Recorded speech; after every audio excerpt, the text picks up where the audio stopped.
मेरा नाम है हरिया, मैं काम करता हूँ बहुत बढ़िया, खाता हूँ खाना और रोज गाता हूँ गाना। अरे यार, आज तो बहुत देर हो गई। इस खतरनाक जंगल को देखकर तो मेरे हाथ पैर ठंडे हो गए हैं। अगर मैं वक्त पर गांव नहीं पहुंचा तो मालिक बहुत नाराज हो जाएंगे। तभी हरिया को एक आवाज सुनाई देती है। सुनिए हरु जी। अरे, ये आवाज किसने दी? तभी हरिया को सामने कुछ दूर एक औरत खड़ी दिखाई देती है। अरे भाई, ये औरत अकेली इतनी रात को इस जंगल में क्या कर रही है? चलकर पूछना पड़ेगा। फिर हरिया अपनी बैलगाड़ी उस औरत के सामने लाकर रोक देता है और उससे पूछता है।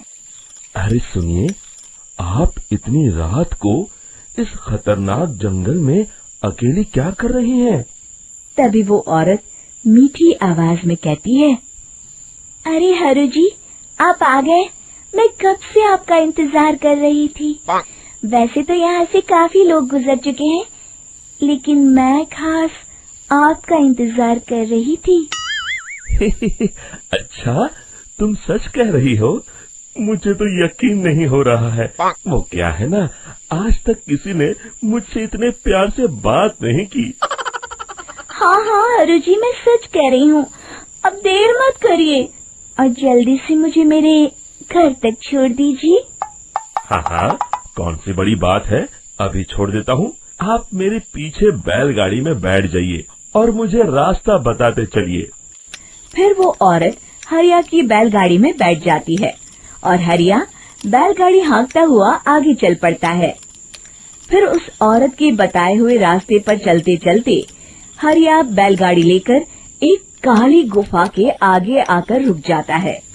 हरिया उस औरत से पूछता है, हाँ देवी जी, आपका घर कहाँ है? यहाँ तो एक गुफा के अलावा और कुछ नहीं है। तभी अचानक वो औरत हवा में उड़ने लगती है। देखते ही देखते उसका सुंदर रूप एक डरावनी चुड़ैल में बदल जाता है और वो जोर जोर से हंसती है। अरे तू तो एक नंबर का बेवकूफ निकला। तू तो बड़ी आसानी से मेरी बातों में आ गया। अरे मर गया रे, ये तो एक चुड़ैल है। हे भगवान बचा ले, ये तो बड़ी डरावनी दिखाई दे रही है।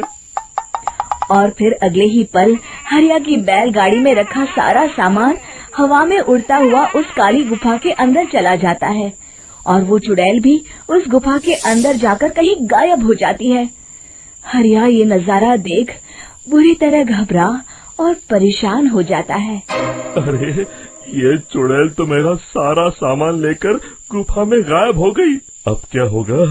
अगर मैं गांव खाली हाथ गया तो मालिक मेरी अच्छी खबर लेंगे। मेरी इस बात का कोई यकीन भी नहीं करेगा। फिर आखिर वही हुआ।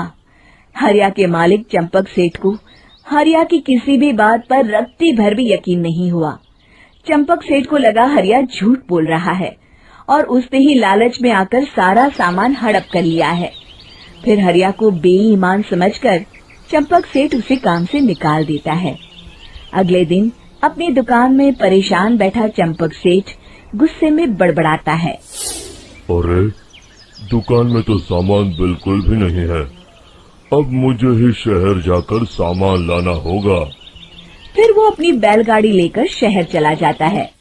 शहर से सामान लेकर जब चंपक सेठ वापस गांव लौट रहा होता है, तभी उसे एक आवाज सुनाई देती है। चंपक जी, ओ चंपक जी। अरे, ये तो कोई मेरा नाम लेकर मुझे पुकार रहा है। फिर उस रास्ते में वही औरत खड़ी दिखाई देती है। फिर क्या था, हरिया की तरह चंपक सेठ भी उस औरत के पास अपनी बैलगाड़ी लेकर जाता है और वो भी उसकी चिकनी चुपड़ी बातों के मुंह जाल में फंस जाता है। फिर चुड़ैल उसे भी अपनी गुफा तक ले जाती है और उसका सारा सामान लेकर गुफा में गायब हो जाती है। बेचारा चंपक सेठ लाचार होकर खाली हाथ गांव लौट आता है। फिर ये उस जंगल में रोज की बात हो जाती है। जो कोई भी शहर से कुछ लेकर गांव की तरफ लौटता, वो चुड़ैल उसे बेवकूफ बनाकर उसका सारा सामान लेकर गुफा में गायब हो जाती। एक दिन हरिया एक लकड़हारे को उसी जंगल की तरफ जाते हुए देखता है।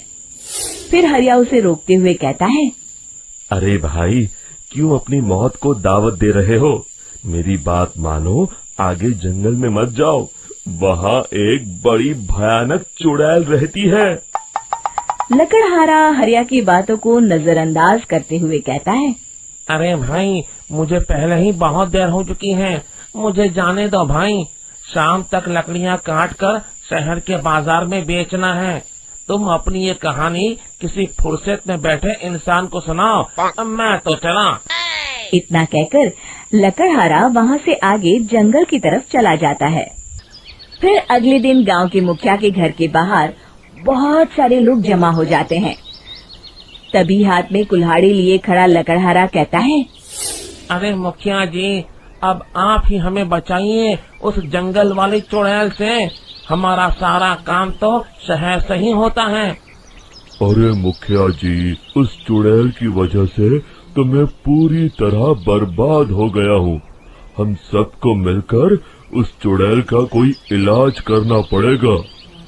तभी भीड़ में खड़ा वीरा कहता है, आप लोग चिंता मत करिए, कल से वो चुड़ैल किसी को नहीं लूट पाएगी। मेरे पास एक बहुत अच्छी तरकीब है। तभी चंपक सेठ उसका मजाक उड़ाते हुए कहता है, अरे तेरा नाम वीरा है तो क्या हुआ? तूने अभी उस चुड़ैल को देखा नहीं है? जाकर अपना काम कर, बड़ा आया। तब मुखिया जी कहते हैं, नहीं चंपक सेठ, मुझे लगता है हमें इस लड़के को एक मौका देना चाहिए। फिर सभी गांव वाले मुखिया जी की बातों से सहमत हो जाते हैं और वीरा शाम को एक बैलगाड़ी में कुछ सामान लादकर उस जंगल की ओर चल देता है। वीरा, ओ वीरा, कहाँ जा रहा है? तभी वीरा मुड़ के देखता है, वही चुड़ैल एक औरत के रूप में खड़ी है। अरे बहन जी, मैं आपको ही ढूंढ रहा था। देखिए, मैं आपके लिए क्या लाया हूँ। है? अरे वाह, तो खुद मेरे लिए इतना सामान लाया है। तू ही अकेला गांव में समझदार है। जरा देखो, मैं भी खोल के, बड़े भूख लगी है। जैसे ही चुड़ैल उस सामान पर से कपड़ा हटाती है, एक भगवान शिव की तेज रोशनी उसके अंदर मूर्ति से निकलती है और चुड़ैल अपने असली रूप में आकर जलने लगती है। अरे मैं जल रही हूँ, बचाओ! बचाओ!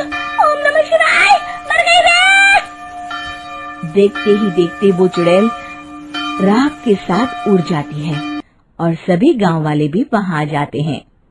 शिक्षा बुराई पे सदा अच्छाई की ही जीत होती है।